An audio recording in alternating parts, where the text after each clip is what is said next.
So, hello everyone. I just hope you all are healthy, not just physically but mentally and emotionally as well. तो अभी हमने अपना topic disabilities को शुरू कर रखा है. उसमें हम बहुत सारी डिसेबिलिटीज को कवर कर चुके हैं. आई जस्ट होप वो आपको समझ में आया होगा.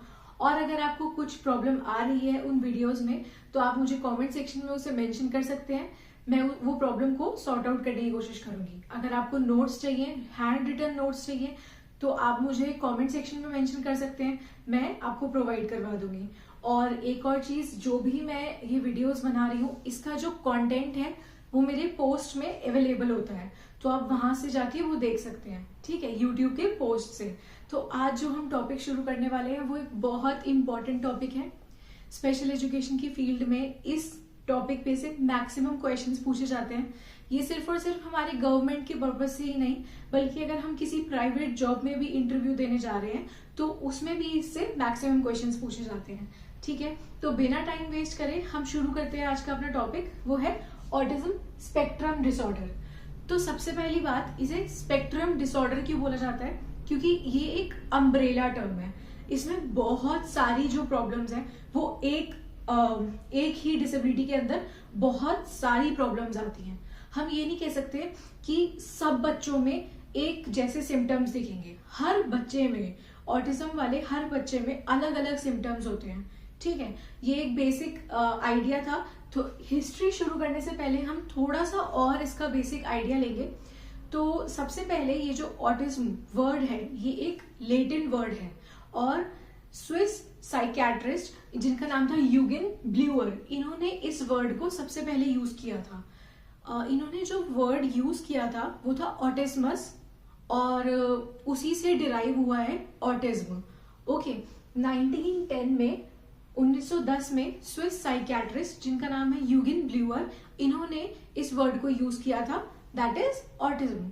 दूसरी चीज ये है कि ये एक डेवलपमेंटल डिसऑर्डर है. जैसे जैसे बच्चा बड़ा होता जाएगा उसकी जो डिसेबिलिटी है वो और ज्यादा क्लियर होती जाएगी. और फ्रेंड्स, मैं आपको एक और बात बताना चाहूंगी कि अगर आपको स्पीड के साथ कुछ भी प्रॉब्लम आ रही है तो आप उसको सेटिंग्स में जाके एडजस्ट कर सकते हैं, या फिर आप मुझे कमेंट सेक्शन में मेंशन कर सकते हैं कि मैम आप कैसा स्पीड प्रेफर करेंगे. ओके, नेक्स्ट है हमारा कि जो बच्चे हैं वो सोशल इंटरेक्शन में बहुत इश्यूज फेस करते हैं. उन्हें लोगों से सोशली इंटरेक्ट करने में बहुत प्रॉब्लम होती है. दूसरी बात, वो किसी से भी बहुत ज्यादा अटैच नहीं होते हैं. जो ऑटिज्म वाले बच्चे होते हैं वो किसी से भी, even with their parents as well, वो बहुत ज्यादा अटैच नहीं होते हैं. दे डोंट लाइक, अगर उन्हें कोई हग करता है या फिर उनके ज्यादा कोई क्लोज आता है तो उन्हें वो चीजें पसंद नहीं आती. उनका एक और चीज, उनका एक रिपीटेटिव बिहेवियर होता है कि उन्हें रेगुलरिटी बहुत पसंद होती है. जो चीजें मतलब एक ऑर्डर में चल रही है कि इस टाइम पे खाना, मतलब खाना है तो वो सेम कलर की प्लेट्स, वो बहुत रिपीटेटिव बिहेवियर होता है. वो चीजों को बहुत रिपीट करते हैं. तो ये सब हम वैसे तो सिम्टम्स में पढ़ेंगे. तो चलिए फिर हम शुरू करते हैं अपनी हिस्ट्री के साथ. ठीक है, तो चलिए आ जाइए. हिस्ट्री में सबसे पहले मार्टिन लूथर ने इन 1535 एक बुक लिखी, जिनमें उन्होंने मार्टिन लूथर एक जर्मन फिलोसफर थे. इन्होंने एक बुक लिखी जिसका नाम था टेबल टॉस. ठीक है, और इसमें क्या था, इसमें एक 12 साल के बच्चे का डिस्क्रिप्शन था जो सारे के सारे ऑटिज्म के सिम्टम्स को शो करता है. ठीक है, और लेकिन इस टाइम तक 1535 तक ये टर्म कॉइंड नहीं थी, ये टर्म नहीं आई थी ऑटिज्म. लेकिन इन्होंने एक बच्चे के बिहेवियर को ऑब्जर्व करके उस पे एक बुक लिखी, और उन्होंने उस बुक में ये भी लिखा कि ये जो भी उस बच्चे के साथ बीमारी है ये एक शैतानी आत्मा का वास है, कि इस बच्चे पे एक शैतानी आत्मा है. ठीक है, उसके बाद नेक्स्ट हमारा क्या है, हैंस एस्पर्जर. ये बहुत इंपॉर्टेंट है, बहुत ज्यादा इंपॉर्टेंट है. ये कौन थे? एक जर्मन साइकोलॉजिस्ट थे जिन्होंने ऑटिज्म पे बहुत ज्यादा रिसर्च करी. इन्हीं के नाम पे हमारा ऑटिज्म का एक टाइप भी है, तो इनको बहुत अच्छे से याद कर लेना. ये कब आए थे? हमारे 1938 में. इन्होंने बहुत सारी रिसर्च करी थी ऑटिज्म पे. थर्ड है हमारा लियो कैनर. लियो कैनर कब आए थे? 1943 में. लियो कैनर आए थे 1943 में. लियो कैनर आए 1943 में. इन्होंने क्या किया? इन्होंने फर्स्ट रिसर्च पेपर पब्लिश किया. लियो कैनर ने फर्स्ट रिसर्च पेपर पब्लिश किया ऑन ऑटिज्म। अच्छा, और वो जो रिसर्च पेपर था उन्होंने उसमें क्या डाला, क्या था उस रिसर्च पेपर में? तो उस रिसर्च पेपर में लियो कैनर ने 11 बच्चों का बिहेवियर को ऑब्जर्व करके वो रिसर्च लिखी। ठीक है, 11 बच्चे जिन्हें ऑटिज्म है उस पे रिसर्च करके उन्होंने वो रिसर्च पेपर पब्लिश किया। और उसमें क्या था कि जो वो 11 बच्चे थे वो ऑटिज्म के सिम्टम्स शो करते थे, तो उस पर रिसर्च करी और पहला रिसर्च पेपर अपना पब्लिश किया। ठीक है, और फिर नेक्स्ट आई हमारी लॉर्ना विंग। नेक्स्ट आई हमारी कौन? लॉर्ना विंग, जो कि आई 1981 में। इन्होंने पहली बार एस्पर्जर सिंड्रोम की टर्म को यूज किया। ये जो एस्पर्जर सिंड्रोम है ये किसके नाम पे है? हैंस एस्पर्जर के नाम पे है।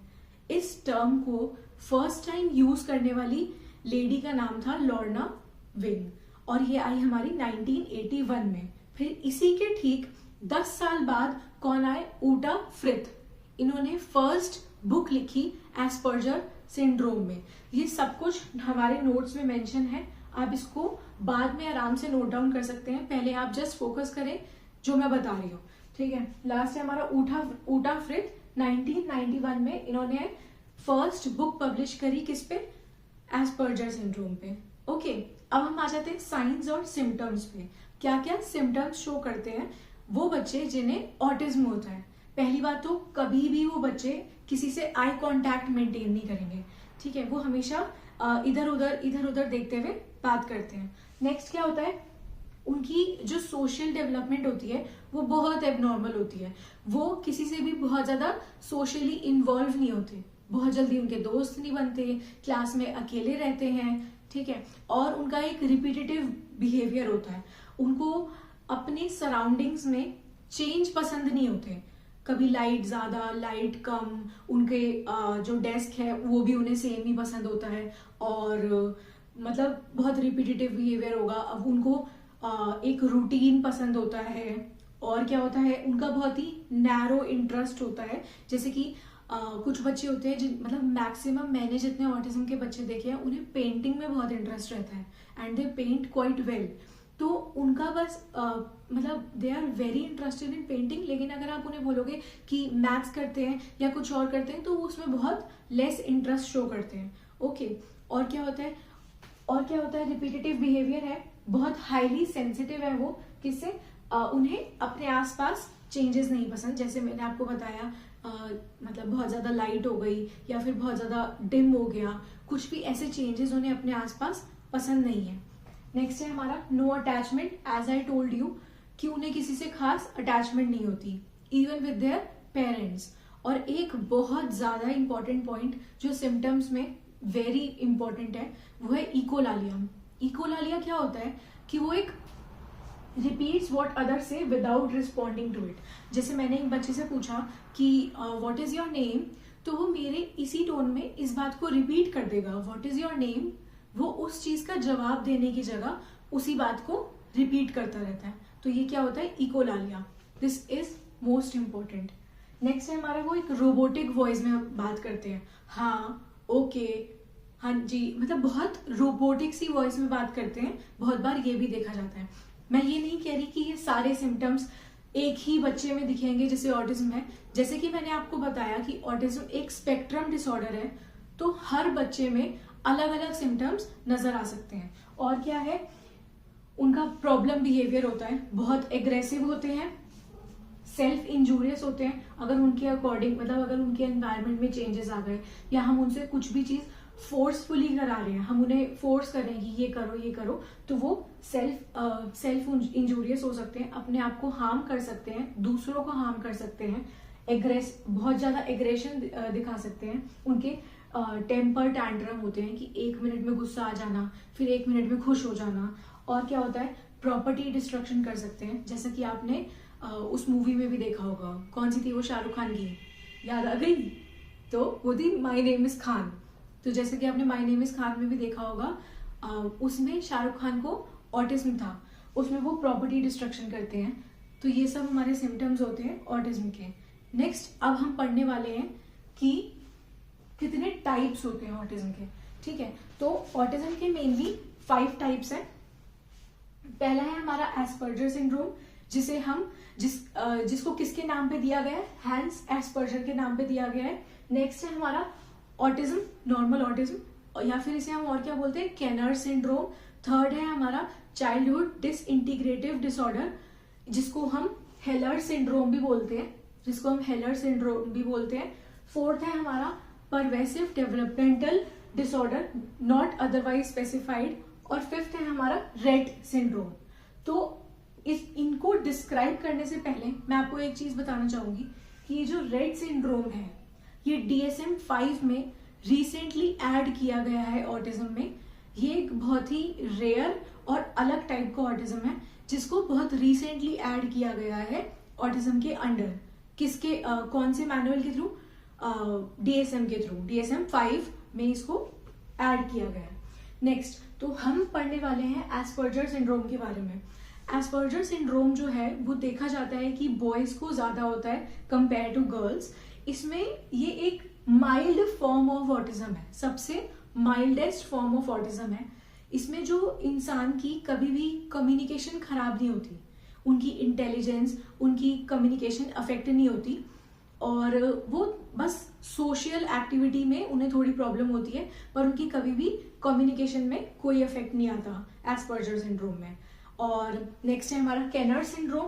केनर सिंड्रोम इज ऑटिज्म इटसेल्फ, कि जो भी सारे सिम्टम्स ऑटिज्म के होते हैं, जैसे कि रिपीटेटिव बिहेवियर, इकोलालिया और सोशली इनएक्टिव, और एवरी सिम्टम जो मैंने यहाँ पे अभी आपको बताया, वो देखा जाता है हमारा केनर सिंड्रोम में, या फिर इसको हम ऑटिज्म स्पेक्ट्रम डिसऑर्डर भी बोल सकते हैं।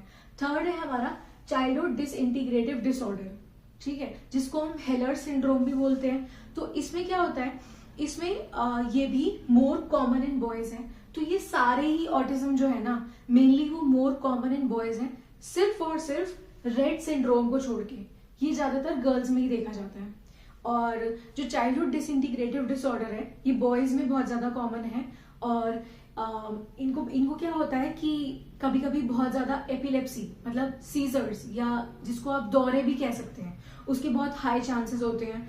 बाकी सारे जो इनके सिम्टम्स होते हैं वो ऑटिज्म के ही होते हैं, लेकिन ये कंपेयर अगर मैं करूं तो नॉर्मल ऑटिज्म से थोड़ा सा हायर वर्जन है, ये थोड़ा सा एक्सट्रीम है, सिवियर फॉर्म ऑफ ऑटिज्म है, ठीक है। नेक्स्ट है हमारा pervasive developmental disorder not otherwise specified. इसमें क्या होता है, जो सोशल इंटरेक्शन होती है वो बहुत ज्यादा इम्पेयर्ड होती है, रिपीटेटिव बिहेवियर होता है, और क्या होता है, ये एक बहुत ही कॉम्प्लेक्स सिंड्रोम है। ये जो PDD है, ये बहुत कॉम्प्लेक्स सिंड्रोम है। इसमें जो बच्चे हैं वो इमेजिनेटिव एक्टिविटीज करते हैं, दिमाग में ही कुछ बिल्ड करके एक्टिविटीज करते हैं, कुछ भी वो दिमाग में सोच के then they do the activities. और इसमें क्या होता है, रिपीटेटिव बॉडी मूवमेंट्स भी होती है, उनकी बॉडी की जो मूवमेंट्स है वो बहुत रिपीटेटिव होती रहती है। और लास्ट है हमारा रेट सिंड्रोम। इसको कब इन्वेंट किया गया था, 1966 में। ये एक बहुत इंपॉर्टेंट चीज है, जो रेट सिंड्रोम है इसे 1966 में डिस्कवर किया गया था। और ये बहुत ज्यादा किस में पाया जाता है, ये सिर्फ गर्ल्स में बहुत ज्यादा पाया जाता है। और ये बहुत ज्यादा सिवियर फॉर्म ऑफ, मतलब कंपेयर टू 4 ऑफ देम, सबसे ज्यादा सिवियर फॉर्म ऑफ ऑटिज्म जो है वो रेट सिंड्रोम है।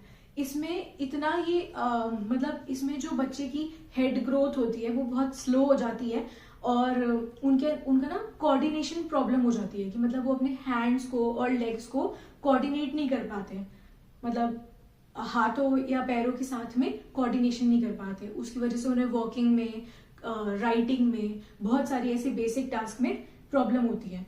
और इसमें बच्चे की डेथ होने के चांसेस बहुत ज्यादा होते हैं रेट सिंड्रोम में। और अगर किसी बॉय में ये रेट सिंड्रोम पाया जाता है तो उसकी डेथ हो जाती है 10 साल से पहले ही, ठीक है। मतलब 10 साल से पहले तो मैं बहुत ज्यादा बता रही हूँ, शॉर्टली आफ्टर बर्थ ही उस बॉय की डेथ हो जाती है। ओके, नेक्स्ट है हमारे कॉजेस। तो मेनली इसके कॉजेस क्या क्या हैं, कॉजेस हर एक जो हम मोस्टली सारी डिसेबिलिटी पढ़ेंगे उनके कॉजेस हेरिडिटरी और एनवायरमेंट है। तो हेरिडिटरी जो है वो ऑटिज्म का 90% केसेस में देखा जाता है कि अगर किसी बच्चे के जीन्स में, ब्लड लाइन में किसी को ऑटिज्म था, दादा दादी बहन भाई किसी को भी दूर तक ऑटिज्म था, तो उस बच्चे में ऑटिज्म आने के चांसेस बहुत ज्यादा बढ़ जाते हैं। नेक्स्ट है हमारा वायरस। बहुत सारे ऐसे वायरस हैं जिनसे ऑटिज्म हो सकता है।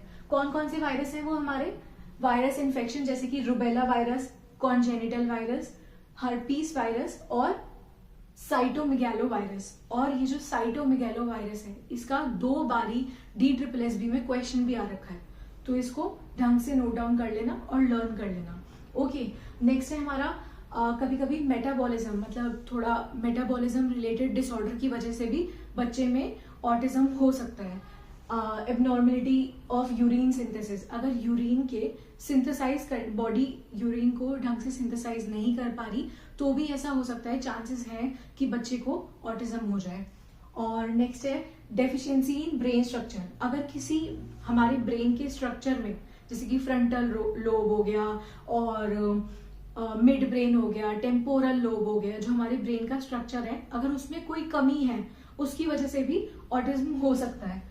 और ब्रेन इंजुरी, अगर मतलब प्रेगनेंसी के टाइम पे मदर को कोई इंजरी हो गई या फिर उन्होंने अल्कोहल लिए, ड्रग्स लिए, स्मोकिंग करी, उसकी वजह से भी बच्चे को ऑटिज्म होने के चांसेस हैं। या फिर वाइल बर्थ, जब बच्चा पैदा हुआ उसी टाइम पे जब वो बहुत छोटा था उसे कोई हेड इंजरी हो गई तो उसकी वजह से भी ऑटिज्म होने के बहुत चांसेस होते हैं। और ऑटिज्म होने के चांसेस इस तरीके से भी होते हैं कि बच्चे को कोई और डिसेबिलिटी है, उस वजह से बच्चे में ऑटिज्म आ गया। जैसे उसको मेंटल रिटार्डेशन है, उसकी वजह से उसको ऑटिज्म हो गया, या फिर उसे जेनेटिक डिसऑर्डर है उसकी वजह से ऑटिज्म हो गया, या फिर सीजर्स है उसकी वजह से उसे ऑटिज्म हो गया। ठीक है, अब नेक्स्ट है हमारा किस तरीके से हम उन बच्चों को पढ़ाएं जिन्हें ऑटिज्म है।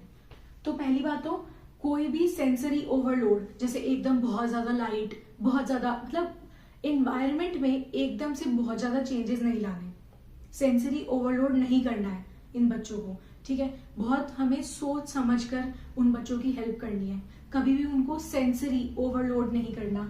दूसरी चीज, हमें विजुअल्स का यूज करना है। कुछ चीजें जब हम उन्हें कुछ टॉपिक्स पढ़ाते हैं तो हमें वो विजुअली दिखा के पढ़ाने चाहिए जिससे उसकी अंडरस्टैंडिंग बेटर हो पाए। ठीक है, नेक्स्ट है बी प्रिडिक्टेबल, मतलब रूटीन वाले टास्क करो। ऐसा नहीं कि एक दिन आप आ रहे हो फिर next day you are sending some other teacher for that kid. अगर आप स्पेशल एजुकेटर हो तो उसके लिए प्रिडिक्टेबल हो कि मतलब उसको पता होना चाहिए कि अब यही मैम आएंगी और तभी वो आपके साथ थोड़ा कंफर्टेबल हो पाएगा। टीच सोशल स्किल्स, कभी भी ये चीज बहुत इंपॉर्टेंट है, हमें उस बच्चे को सोशल स्किल्स सिखानी है लेकिन हमें वो चीजें उस पर इन्फोर्स नहीं करनी है। हमें बहुत ही संभाल कर धीरे धीरे, मतलब बहुत स्मॉल स्टेप्स लेके उस बच्चे को सोशल स्किल्स सिखानी होगी। ओके, नेक्स्ट है ट्रीट स्टूडेंट्स पर्सनली। हमें एक एक बच्चे को पर्सनली ट्रीट करना है क्योंकि हर बच्चे में अलग अलग सिम्टम्स पाए जाते हैं, हर बच्चा अपने आप में यूनिक है, तो हमें हर बच्चे को पर्सनली ट्रीट करना है। ओके, अब इसका ट्रीटमेंट क्या है? पहली बात तो इसका कोई क्योर या मेडिकेशन नहीं है, लेकिन हम इसके जो आफ्टर इफेक्ट्स हैं या फिर उसके सिम्टम्स को थोड़ा सा बेटर कर सकते हैं। तो वो हम कैसे कैसे करेंगे? पहली बात तो बहुत ही अर्ली एज में आइडेंटिफाई करके, अर्ली इंटरवेंशन करके कि इस बच्चे को ऑटिज्म है, हम उसकी हेल्प कर सकते हैं, उसकी सोशल स्किल्स को बढ़ावा दे सकते हैं, उसको अकेडमिकली अच्छा कर सकते हैं। ठीक है, नेक्स्ट है हमारा एक्सेप्टेंस। एक्सेप्टेंस बहुत जरूरी है। मैंने बहुत से पेरेंट्स ऐसे देखे हैं जिनके बच्चों को कोई ना कोई डिसेबिलिटी होती है बट वो रेडी ही नहीं है ये एक्सेप्ट करने के लिए कि हमारे बच्चे में कोई भी प्रॉब्लम है। तो हर किसी का ये मानना बहुत जरूरी है, अगर कुछ प्रॉब्लम है तो उसको एक्सेप्ट करो, तभी वो चीज ठीक हो सकती है। Okay, next is our encourage but never force. जैसे मैंने आपको यहाँ पे बताया, उनको इनकरेज करो सोशली एक्टिव होने के लिए but never force those things on them. Last is our tools, ये बहुत इंपॉर्टेंट है। इसको मैंने अभी बहुत ज्यादा एक्सप्लेन इसीलिए नहीं करा है क्योंकि लास्ट में हमारे इंटेलेक्चुअल डिसेबिलिटी के भी सारे टूल्स को मैं एक एक करके बहुत अच्छे से एक्सप्लेन करूंगी और मैं ऑटिज्म के भी एक एक टूल को बहुत डीप में एक्सप्लेन करूंगी। तो हमारे यहाँ पे मैंने 4 टूल्स लिखे हैं, दैट इज पेक्स मतलब picture exchange communication system, next is GARS Gilliam autism rating scale, next is Asperger syndrome diagnostic scale, last is are TEACCH. TEACCH ये किसने बनाया था? By Eric Schopler. बहुत इंपॉर्टेंट है ये सारी चीजें। आई जस्ट होप आपको वीडियो समझ में आई होगी।